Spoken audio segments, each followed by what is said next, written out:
അപ്പോൾ നമ്മൾ ഓൾറെഡി അൻസിബിനോടൊക്കെ സംസാരിച്ച് കഴിഞ്ഞു. പക്ഷേ എന്നാൽ പോലും എന്താ അവിടെ കുറച്ച് ടീം നിൽക്കുന്നുണ്ട്, നമുക്ക് അവരോടൊക്കെ ഒന്ന് സംസാരിച്ചിട്ട് വരാം. ഈ 31ാമത്തെ അമ്മയുടെ ആനുവൽ ജനറൽ ബോഡി മീറ്റിങ്ങിന് എങ്ങനെയാണ് ഇവർ നോക്കിക്കാണുന്നതെന്നും കൂടെ ചോദിക്കാം. ഒരുപാട് വിശേഷങ്ങളൊക്കെ പറഞ്ഞുകൊണ്ടിരിക്കുകയാണെന്ന് എനിക്കറിയാം. ഹലോ, കുറേ നാൾക്ക് ശേഷമുള്ളൊരു കൂടിക്കാഴ്ച അല്ലേ? പോവന്നോ? പോവാൻ കുറെ വർഷങ്ങൾക്ക് മുമ്പ് വർഷത്തിലൊരിക്കൽ മാത്രമാണ് കണ്ടിരുന്നത്. ഇപ്പം അങ്ങനെയല്ല. വനിതാ ദിനം, അങ്ങനെ ഓരോരോ റിപ്പബ്ലിക് ഡേ, അങ്ങനെ ഓരോന്നിനും ഒരു വർഷം 3-4 പ്രാവശ്യങ്ങൾ ഞങ്ങളെല്ലാവരും പക്ഷെ അതെല്ലാവരും വരത്തില്ല, കുറച്ച് പേര്. പക്ഷെ ഇന്നത്തെ ഒരു പ്രത്യേകത എന്താണെന്ന് അറിയും? ഇവിടെ ആരെങ്കിലും പറഞ്ഞു തന്നു ഇന്നൊരു വലിയൊരു പ്രത്യേകത ഉണ്ട്? അറിയില്ല. എന്തെങ്കിലും മ്യൂസിക് ബാൻഡോ? അല്ല, അതിനൊക്കെ വലുത് വർഷം കഴിഞ്ഞു. അതുമല്ല, അതിനും വലുത് വരണം, അതൊക്കെ മേലെ. ബർത്ത്ഡേ അല്ല. എന്നാ ഞാൻ പറയട്ടെ, ഞാൻ പറയാൻ പോവാണ്. കഴിഞ്ഞ 15 വർഷത്തിന് ശേഷം മലയാളത്തിന്റെ തിലകക്കുറിയായ അമ്പിളിച്ചേട്ടൻ, നമ്മുടെ എല്ലാവരുടെയും പ്രിയപ്പെട്ട ജഗതി ചേട്ടൻ ഇന്ന് വരുന്നുണ്ട്. അദ്ദേഹത്തിന്റെ കൂടെ കുറെ പടങ്ങള് ചെയ്തിട്ടുണ്ട്, വളരെയധികം. കാരണം 89 മുതൽ ഞാൻ അദ്ദേഹത്തിൻ്റെ കൂടെ നിറയെ സിനിമകൾ ചെയ്തിട്ടുള്ളതാണ്. അദ്ദേഹത്തിൻ്റെ ലാസ്റ്റ് അപകടം നടക്കുന്ന ആ പടത്തിലും എന്തോ ഒരു മഴയാണ് അതിൻ്റെ, ലെനിൻ രാജേന്ദ്ര സാറിൻ്റെ, അതിലും ഞാൻ അദ്ദേഹത്തിൻ്റെ ഭാര്യയായിട്ട് അഭിനയിക്കാൻ വേണ്ടി ഞങ്ങളെ കാറ്, അതായത് അദ്ദേഹത്തിൻ്റെ കാറ് ഞങ്ങളുടെ കാറിൻ്റെ പിറകിലായിരുന്നു. ഞങ്ങൾ ഇരിട്ടിയിൽ പോയി പ്രൊഡ്യൂസറിൻ്റെ വീട്ടിൽ താമസിച്ച് നേരം വെളുക്കാനായപ്പോൾ പെട്ടെന്ന് എൻ്റെ അടുത്ത് പ്രൊഡ്യൂസറിൻ്റെ ഭാര്യ വന്ന് വിളിച്ചു, പെട്ടെന്ന് എണീക്കെന്ന് പറഞ്ഞു. ഞാൻ ചോദിച്ചു എന്താണെന്ന് ചോദിച്ചു. അപ്പോൾ അവിടുന്ന് കുറച്ച് ദൂരെ പോകണ്ടു ലൊക്കേഷനിലേക്ക്. അപ്പോൾ അവർ പറഞ്ഞു അത് ഇങ്ങനെ ഒരു ആക്സിഡൻറ്റ് നടന്നിട്ടുണ്ട്. അങ്ങനെ ഞങ്ങൾ റൈറ്റിലോട്ട് പോകാതെ നേരെ തിരിച്ച് കോഴിക്കോട് നിംസിലേക്കാണ് പോകുന്നത്. അതായത് മറ്റുള്ളവർ അവിടെ എത്തുന്നതിന് മുൻപ് ഞാൻ അവിടെ എത്തുകയാണ്. അങ്ങനെ ഡോക്ടർ, പിന്നീട് കുറേ ആൾക്കാരൊക്കെ വരുന്നുണ്ട്, എനിക്ക് ഓർമ്മയുണ്ട് അന്ന് വന്ന ആൾക്കാരെ എല്ലാവരും എനിക്ക് ഓർമ്മയുണ്ട്. അങ്ങനെ ഡോക്ടർ നമ്മളെ ഒരു മുറിയിൽ ഇരുത്തിയിട്ട് പറയാണ് അദ്ദേഹത്തിൻ്റെ ഇഞ്ചുറി എന്തുമാത്രം ആഴത്തിലാണ് എന്നുള്ളത്. അതെല്ലാം കേട്ട് കഴിഞ്ഞ് കുറച്ച് കഴിയുമ്പം അദ്ദേഹത്തിൻ്റെ ഭാര്യയും മക്കളും എല്ലാം വന്നു. ഞാൻ അവരെ ചേർത്ത് പിടിച്ച്, കാരണം ഞാനൊരു സ്ത്രീയാണ്, അവരോടൊരു കാര്യമേ പറഞ്ഞുള്ളൂ, താലിയിൽ പിടിക്കുക, ഭഗവാനോട് പ്രാർത്ഥിക്കുക, അത് മാത്രമേ എനിക്ക് പറയാൻ പറ്റൂ. അതെനിക്ക് മറക്കാൻ പറ്റില്ല. കാരണം എന്താണെന്ന് വെച്ച് കഴിഞ്ഞാൽ അമ്പിളിച്ചേട്ടൻ എന്ന് പറഞ്ഞാൽ എന്നോടും വളരെ പ്രിയമുള്ള, ഒരു ബഹുമാനമുള്ള, ഒരു എന്താ പറയുക, നട്ടലുള്ളൊരു സ്ത്രീ എന്ന് എന്നെ എപ്പോഴും വിശേഷിപ്പിക്കുന്ന ഒരു മനുഷ്യനാണ്. കുടുംബമായിട്ട് എല്ലാവരുമായിട്ട്, എനിക്ക് മകനായാലും രാജ്കുമാറായാലും എല്ലാവരുമായിട്ടും എനിക്ക് അടുത്തൊരു, എപ്പോഴും കയറി പോകാവുന്ന ഒരു വീട്. അപ്പം ജഗതി ചേട്ടൻ എന്ന് പറയുമ്പം ഒരുപാട് ഓർമ്മകളാണ് നമുക്ക് പറയാനായിട്ടുള്ളത്. ഇങ്ങോട്ടേക്ക് ഒരു പെട്ടെന്ന് ജഗതി ചേട്ടൻ എന്ന് പറയുമ്പോൾ പെട്ടെന്ന് കളക്ട് ചെയ്യാൻ പറ്റുന്ന ഒരു ഓർമ്മ എന്താ? എനിക്ക് അമ്പിളിച്ചേട്ടൻ്റെ കൂടെ ഞാനും ഒരുപാട് വർക്കുകൾ ചെയ്തിട്ടുള്ളത് മാത്രമല്ല, ടൈമുള്ളപ്പോൾ ഒരുപാട് കാര്യങ്ങൾ.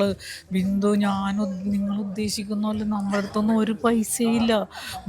അവർക്കാണ് കാശുള്ളത്. കാരണം അവർക്ക് ഞാനെല്ലാം കിട്ടുന്നതൊക്കെ ചിലവാക്കി അങ്ങനെ വന്ന ചില വീട്ടുവിശേഷങ്ങളൊക്കെ കുറെ പറയുന്ന കൂട്ടത്തിലാണ്. ഇങ്ങനെ മലയാള സിനിമ ഇൻഡസ്ട്രിയിൽ തന്നെ പറയാനുള്ള കാര്യങ്ങൾ ആരെയും ഭയക്കാതെ ഒറ്റയടിക്ക് മുഖത്ത് നോക്കി പറയുന്ന ഒരു വ്യക്തിയാണ്. മാത്രമല്ല അദ്ദേഹത്തിന്റെ മുഖത്ത് വരുന്ന നവരസം പ്ലസ് അല്ലാത്ത ഭാവം, അതെ, അത് വേറൊരാൾക്കും. കാരണം ക്ലാസ് കോമഡി എന്ന് പറയും. കോമഡിയൻ, ഞാൻ ബ്ലാക്ക് ആൻഡ് വൈറ്റ് സിനിമ മുതൽ ഞാൻ ഇവിടെ അഭിനയിക്കുന്നത്. പക്ഷേ കോമഡിയിൽ തന്നെ ക്ലാസ് കോമഡി ചെയ്യുന്ന ആൾ അത് ജഗതി ചേട്ടൻ തന്നെയാണ്. നമുക്ക് അരോചകമുണ്ടാകത്തില്ല. പക്ഷെ അങ്ങനെ നോക്കുകയാണെങ്കിൽ ഇപ്പോൾ ഈ അടുത്ത് നമ്മളൊരു ഒരു ചെറിയൊരു കമൻറ്റ് കേട്ടിരുന്നു, ജഗതി ചേട്ടൻ എക്സ്ട്രാ അവിടെ സ്പോട്ടിൽ ആഡ് ഓൺ ചെയ്യുന്ന ഇംപ്രവൈസേഷൻസ് ആർട്ടിസ്റ്റുകൾക്ക് ബുദ്ധിമുട്ടുകളാണ് ഉണ്ടാക്കുക എന്നുള്ളൊരു സംഭവം നമ്മൾ കേട്ടിരുന്നു. അങ്ങനെ ഒരു സംഭവം സോഷ്യൽ മീഡിയയിൽ ഇപ്പോൾ ട്രെൻഡിങ് ആയിട്ട് നിൽക്കുന്നുണ്ട്, വൈറലായിക്കൊണ്ടിരിക്കുകയാണ്.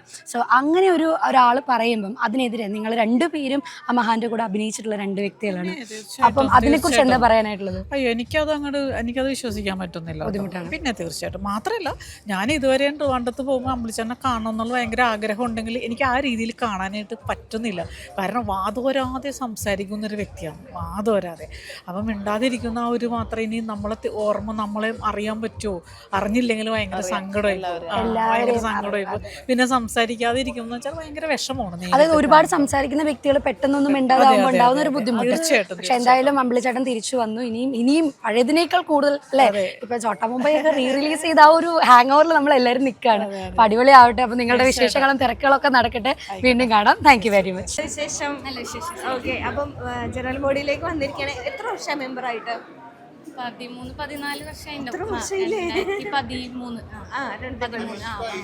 ഓക്കെ, അപ്പം ഫാമിലി മീറ്റപ്പിന് ശേഷം അടുത്തൊരു മീറ്റിംഗ് ആണ്. എന്താണ് എക്സൈറ്റ്മെന്റ്?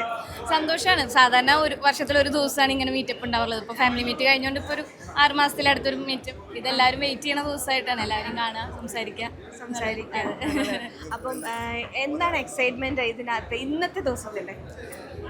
എല്ലാ കൊല്ലം പോലെ എല്ലാവരും സംസാരിക്കുക എന്നുള്ളതാണ്. പിന്നെ എന്താ പറയുക, മീറ്റ് ചെയ്യുന്ന ആ ഒരു സന്തോഷം കുറേ നാൾക്ക് പിന്നെ ഇവിടെ ഇരുന്നിട്ട് പ്രസംഗങ്ങളായിട്ട് കുറേ രസകരമായിട്ടുള്ള ആരെങ്കിലുമൊക്കെ ഇങ്ങനെ സംസാരിക്കുക, അത് കേട്ടിരിക്കുക, അതൊക്കെ തന്നെ. പിന്നെ ഇപ്പം അഡോബ് കമ്മിറ്റി ആണ് ഇതുവരെ എത്തിച്ചത്. എന്താണ് അഡോബ് കമ്മിറ്റിയുടെ ഇതുവരെയുള്ള ഒരു പ്രവർത്തനത്തെ വിലയിരുത്തുമ്പോൾ?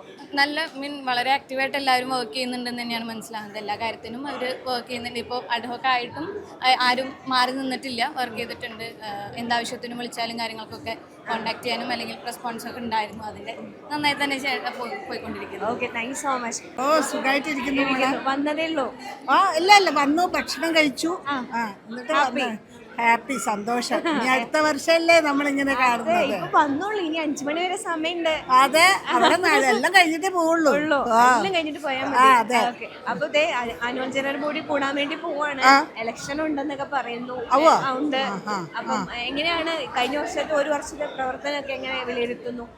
കഴിഞ്ഞ വർഷത്തെ നോക്കുമ്പോൾ ഈ വർഷത്തെ എനിക്ക് എൻ്റെ ഹാപ്പിനെസ് എന്താ വെച്ചാൽ മഹാറാണി സിൽക്സിന്റെ സാരിയാണ് ഞാൻ ഉടുത്തിട്ട് വന്നത്. അവരിവിടെ ഉണ്ട്, അവരോട് പറയണോട്ടോ, അവർക്ക് ഭയങ്കര സന്തോഷമാവും. പിന്നെ ഞാൻ പറഞ്ഞു ഈ കളർ എനിക്ക് സൂട്ട് ആയിരുന്നില്ല. Okay, thank you. എനിക്ക് നമുക്ക് എന്താ വെച്ചാല് ലാലേട്ടൻ വന്നാലേ നമുക്ക് ശരിയാവുള്ളൂ. ആര് വന്നാലും ശരിയാവും. അപ്പൊ ലാലേട്ടൻ ഇപ്പൊ വരും എന്നുള്ളതാണ് നമുക്ക് കിട്ടിയ ന്യൂസ്. അപ്പൊ ലാലേട്ടനെ കാണാൻ ഞങ്ങളും വെയിറ്റിംഗ് ആണ്. അപ്പം ചേച്ചി വെയിറ്റിംഗ് ആണ്. പിന്നെ നമ്മളെ ചങ്കല്ലേ? പിന്നെ അല്ല, എല്ലാവരും ചങ്കല്ലേ? അപ്പൊ ശരി ചേച്ചി, താങ്ക് യു സോ മച്ച്. എന്താ വിശേഷം? ഇതാണ് സന്തോഷം. അതെ, എന്നെ നമ്മളും അങ്ങനെയാണ് സന്തോഷം. ഓർമ്മയുണ്ടോ? പിന്നെ ഒരു മാസം മുന്നേ കണ്ടു. ഒരു മാസം മുന്നേ കണ്ടു. എന്തുണ്ട് വിശേഷം? നല്ല വിശേഷം. എങ്ങനെ പരിപാടീസ് ഒക്കെ എങ്ങനെ പോകുന്നു? നാടകങ്ങളില്ല, ആ നാടകം ഇങ്ങനെ കണ്ടിന്യൂ ചെയ്തു പോരുന്നു. അപ്പം ഇന്നിപ്പോ അഡോബ് കമ്മിറ്റി മാറി പുതിയ കമ്മിറ്റി വരുന്നു. ഇലക്ഷൻ ഒക്കെ ഉണ്ടെന്ന് പറയുന്നു. ഇലക്ഷൻ ഇല്ല ഇലക്ഷൻ ഇല്ല എന്ന് പറഞ്ഞാൽ ഇവര് ജനറൽ ബോഡി അല്ലേ, ഈ ജനറൽ ബോഡിയാണ് തീരുമാനിക്കേണ്ടത് ഇലക്ഷൻ വേണോ വേണ്ടോ. ഞങ്ങൾ തീരുമാനിച്ചോളാം, നിങ്ങളതിൽ ബേജാറാ വേണ്ട. ഓ, ഞങ്ങൾ അറിയിക്കൂ. അല്ല, ഞങ്ങൾ വന്ന് ചോദിക്കും, പക്ഷെ പറയണം. പറയത്തില്ലെന്ന് പറയല്ലേ? അതൊക്കെ അതിന്റെ ഭാരവാ. ഞങ്ങൾക്ക് അതിൽ റോളില്ല. ഇതിനൊക്കെ ഒരു സംഘടനാ സിസ്റ്റം ഉണ്ട്. ആ സംഘടനാ സിസ്റ്റം വളരെ കൃത്യമായിട്ട് അതിന്റെ പ്രസ് മീറ്റും കാര്യങ്ങളും അവർ പറയും.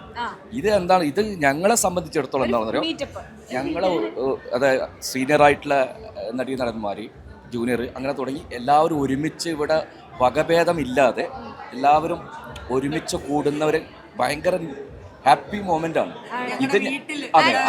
ഞാനൊരു സർപ്രൈസ് പറയട്ടെ? ഞാൻ പറഞ്ഞു പറയണ്ട കേട്ടോ. നമുക്ക് ഒരു സർപ്രൈസ് ഉണ്ട്. നമ്മുടെ ജഗതി ചേട്ടൻ വരുന്നുണ്ട്. അപ്പം ഞാൻ നിങ്ങളെ സന്തോഷിപ്പിച്ചിട്ടുണ്ട്. എനിക്ക് സന്തോഷിക്കാൻ എന്തെങ്കിലും ഒരു വക ഇവിടുന്ന് തരണം പോകുന്നതിനും. ശരി, ആയിക്കോട്ടെ. സുഖമായിരിക്കുന്നു. സുഖമായിരിക്കുന്നു. അപ്പം ആനുവൽ ജനറൽ ബോഡി കൂടാൻ വന്നിരിക്കുകയാണ്. തീർച്ചയായിട്ടും അല്ലേ? എന്തുണ്ട്, എല്ലാ ഫ്രണ്ട്സിനെയൊക്കെ കണ്ടോ?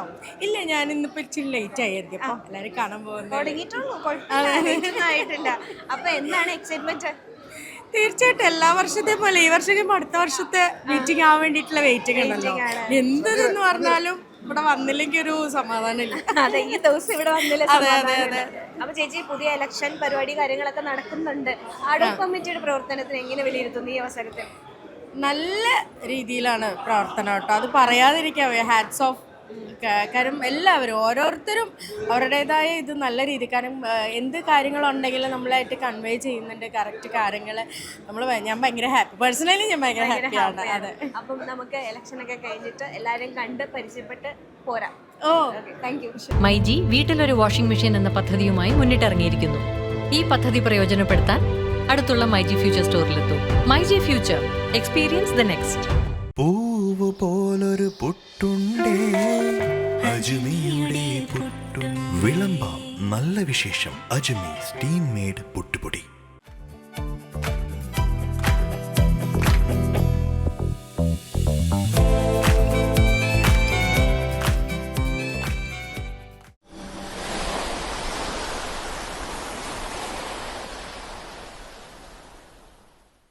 ഇത്തവണയും ബില്ലൊന്നുമില്ല. ഒരു കാര്യം ഞാൻ പറഞ്ഞേക്കാം, അടുത്ത മാസം നമുക്കും വേണം സോൾ സ്റ്റെല്ലറിന്റെ solar. Sol Stellar private limited.